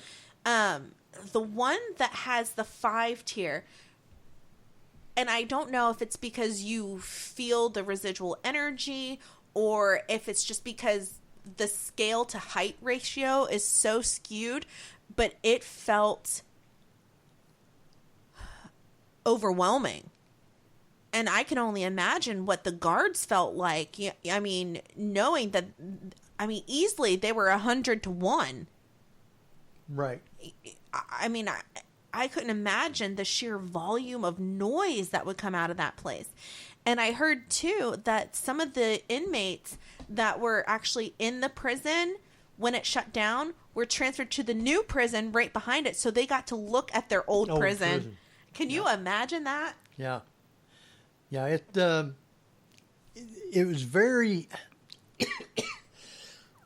excuse me, from the windows being out and everything, the bars in the cells have oxidized and paint peeled off, rust and everything. That's what makes it kind of like a hazard for people from the old lead paint and stuff. Mm-hmm. But it looks very run down in that respect. If they had cleaned everything up, they could probably make it look halfway decent. But they don't have the funds to do that. Yep. But we were in the where the prison warden lived. Okay. And they showed where the guns were kept. They showed all sorts of different things like that, and most people wouldn't get to see. And the way that the center, when you go in... The rotunda? Yeah, where you go in, the way that they had some of it built and the way the windows were, when the sun hit it a certain way, it formed a cross out on the floor. Oh, wow. Yeah. So when I got there, because I was doing the event there, I got there really late at night because my phone died. It fried, and I had to rely on road signs. But, excuse me, so I am unloading my stuff, and I'm in the elevator, and we're going to the main guard area, or what do they call it? The central guard area, I think is what it's called. Uh-huh. And I get in the elevator, and I have my table, and I have all this, and I'm completely frustrated. And I look over, and I see an officer in the elevator with me. He goes, "I'm Bob." I was like, okay, So I get off on my floor, and I'm trying to unload, and, a couple members of the Tri-C are there, and they're like, do you have any problem getting in? Da-da-da. I said, no, but I just had an experience in the elevator, and they said, oh, really? What happened? And I said, well, I met a guy who said his name is Bob. And they said, actually, there was a prison guard. His name was Robert. And I mean, Robert, Bob, they're fairly common names. But just the fact that was my first experience being on the property, never having been there, I was pretty impressed at that point. Yeah, she's all hyped up now. Well, I mean, that's an amazing experience. And prisons are another, like the armories I was talking about earlier. Prison seems to be another area that you don't know. I know that there's the old adage, and I'm not sure if prisoners just sort of felt that it was necessary, but if you die in prison, you stay in prison. Just like if you die at sea, your spirit stays there on the ship. So makes me kind of wonder, if how much of it were prison guards, how much of it are prisoners who just feel trapped. I can tell you from doing readings there at the event right off the Central Guard Tower with the cell block behind me, and it's sectioned off by glass. So I couldn't physically reach out and touch the cells, but I could see them plain as day. Trying to do readings for clients in that environment when I felt the presence of the prisoners behind me was intense. It was like being in a fishbowl. So I do think that there's definitely something to be said for prisoners being left or choosing to stay, whatever the case may be there. You kind of get that feeling like in the movie Ghost with Whoopi Goldberg sitting there and the waiting room is filled with ghosts and they're all waiting their turn to get a chance to talk. Mm-hmm. Do you feel that they're trying to communicate? I think there's a good many of them there that are. On the flip side of that, I think a lot of it too is residual energy, that it's just what they knew. So they're not aware enough to have contact, but there are definite entities there that are cognizant. Wow. Oh yeah, it makes complete sense because prisoners had a routine and it was the same routine every single day. So yeah, routine after a period of time would build up that residual energy, I would think. Now, when we were walking, we weren't going in any real destination or doing anything. They were just kind of showing me the prison. I thought it was really interesting because there were times where you didn't feel anything. You weren't picking up on anything. You were just in a place. But I was getting hungry, and Henry, you know how much I love my food. Oh yeah. I was like, man, I'm so hungry right now. I could really use some chow. Chow is not a word that I use in my everyday vocabulary. I mean, if I'm saying chicken chow mein or something like that, but saying chow, and I didn't register it, saying it, but I caught myself after, and I was like, why did I say that? Why did I say that? And I wonder if it was me channeling, which, I don't ever do because I don't allow that to happen, or if it was because my mind associated where I was and used placement word, or if it was a spirit that was coming through. Yeah. That'd be interesting. What are your thoughts on that? Well, I mean, yeah, the place that you're at would dictate your perspective on things. You have your own filters. My first reaction is, yeah, I'm in a jail. Of course, I'm going to talk like that, just as if I was on, at the, what's it called in Tombstone, Henry? The name of the saloon. Oh, the OK Corral or the. Oh yeah. The saloon. The bird cage. You start to, talk cowboyish kind of because that's where you are. Right. So I don't know. It's a good point though. So, Well, if anybody's got any questions out there, you need to send them over to us so we can talk about them. We've only got like about 12 minutes left, something like that. So I do want to thank Jason for being with us tonight for a while till my Skype messed up. And then I will get that taken care of and have that fixed for next week. So I won't have any more problems with that. But now, where's some of the places other than Mansfield and Gettysburg that you've actually been to that you've investigated with people? There is a historic museum here in Fairfield. I cannot remember the name of this house. I want to say something farm, maybe? Well, there's a lot of them that's got farm in it. I know. Oh, is that? I know which one you're talking about, though. It's an old house. Yep. Who in the world takes care of that? Butler County. But is it No. Butler County? No, It's not. But you know the house. right. I can't think of the name of it. But I investigated there. And I had been in and out of that house all afternoon, set up, we going in and out in groups. Now, what group was you with? I was with, She can't remember. I can't, I have the memory of a goldfish. They did a lot with. Triops. Yeah, That's tryouts. the name. Yep. But I was with them, and so we were in and out of that house all day. I mean, no problem whatsoever. And then near the end of the night, it was my last rotation through, and I was taking the outside steps going up, and I felt like I was being watched from the windows. On every floor that I hit on the outside, I felt somebody looking at me from the inside. But I just brushed it off. I had been in and out numerous times, didn't have any problem. All the interactions were perfectly fine. Nothing to really be concerned with. So I go back in, and we're up in the front. I guess it would have been a bedroom. And one of the members was using the dowsing rods, and we had Channel 12 there with us. And, they were panning on him, which is fine. I don't do well on camera, and I'm off in the corner minding my business, just watching. And all of a sudden, I felt this rush up into my face. Like if someone runs up to you and stops really quickly, Right. like the wind that comes back from Right. that. I felt that, and all of a sudden, it felt like a necklace was around my neck, twisting.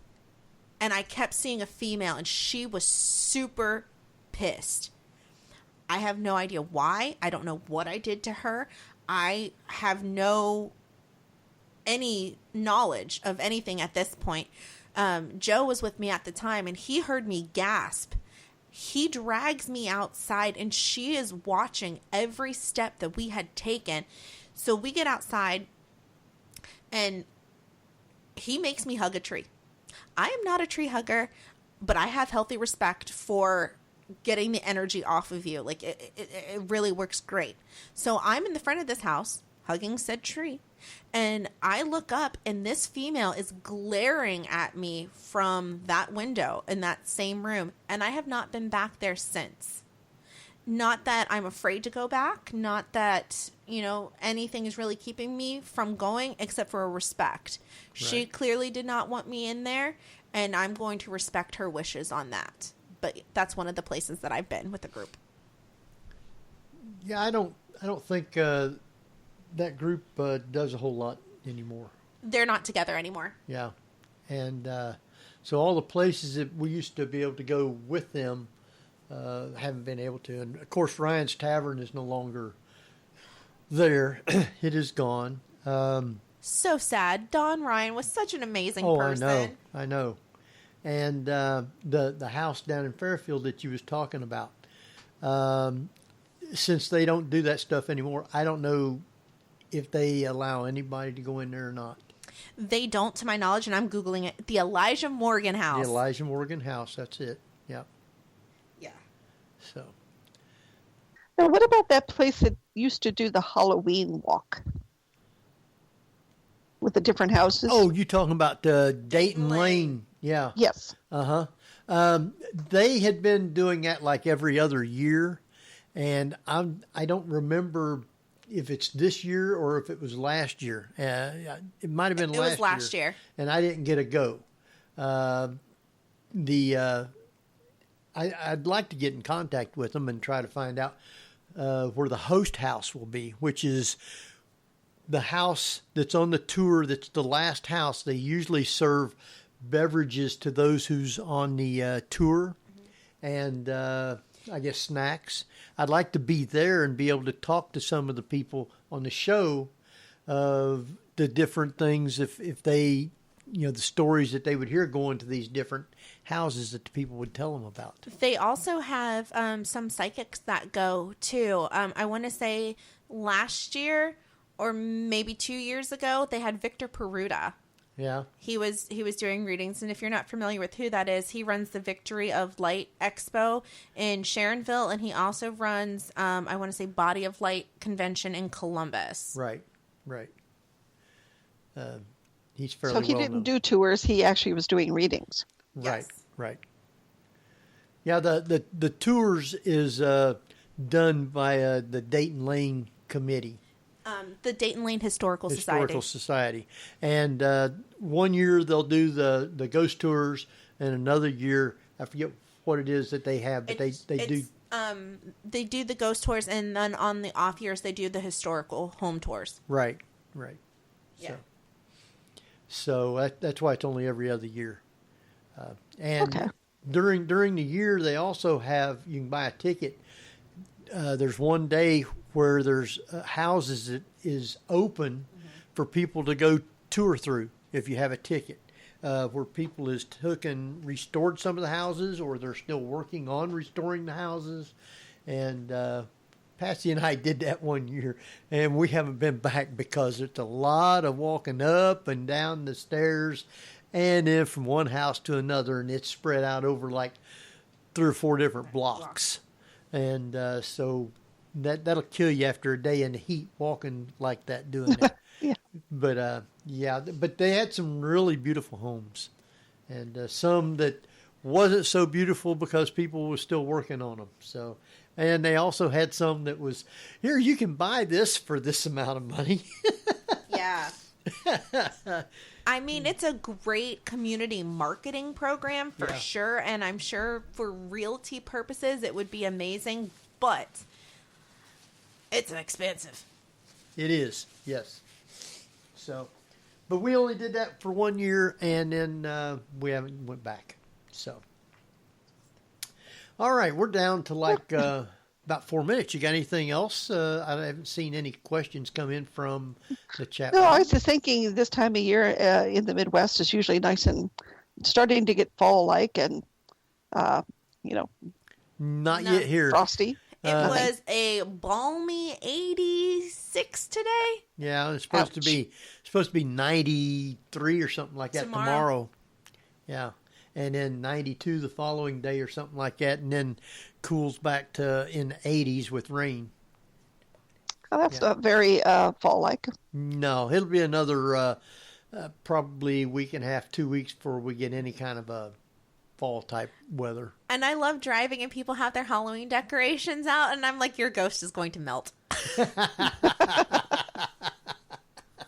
Well, I've already got my styrofoam pumpkins and leaves and stuff and my peeps. So Yeah, I've been talking to it's Patsy. time for Halloween peeps. I've been talking to Patsy, and I'm trying to get her to see if we can't have at least one more Halloween party here before we sell the house. We had one the first year, and I mean, it was we had quite a few people come in, and hopefully I'd like to have one more. But Well, anyway, you got to lay down some residual energy there, Henry, so next people will know it's haunted. I know that.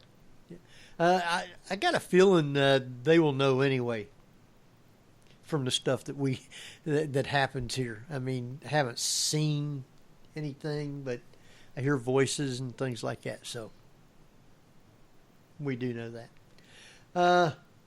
We're down to like 2 minutes. As of right this minute, I don't know what's going to be next week. I'm still working on it. I got some ideas, but nothing great. But the week after, we do have Marie D. Jones on, and with her new book. And I'm telling you, I read some excerpts. You guys should check the book out. Yeah. It's called Celebrity Ghosts and Notorious Hauntings by Marie D. Jones. And yeah, I asked Henry if I could borrow it, and he said that he's not finished with it yet, so I'm first in line. And yes, there is. I mean, you'll be reading on this all day and all night for probably a week and a half. I mean, it covers anything and everything dealing with ghosts, haunted places, you name it. And it's not just in California. It is, they got places all around the world with it. So Awesome. we are like 1 minute. Go ahead, Barbara. No, I was just going to say that was awesome. It sounds like a great book. Oh, it is. It is. I'm still reading on it, and I bet I've got 4 pages of questions that we won't even come close to getting 1 page done. Awesome. And if you get it and look in the credits, who will you see in there, Tiffany? We see Mr. Foister himself, and I believe he's on pages 366 through 368. Yes. There we go. Stories that I sent her and she put in the book. So, pretty interesting. So, you can get on Amazon and see when it's available, and you can order it from Amazon. Mm-hmm. So, very good. All right. It's 10 o'clock. We're going to be off, and I'm going to tell everybody good night, and we will see you next week at the same time. So, Barbara? This is Henry Foister. And Barbara Duncan. And Tiffaney Mason. All right. See you next week. Good night, everybody. You've been listening to the Paranormal View on the ParaX Radio Network. Join us again next week at the same time for more of the Paranormal View.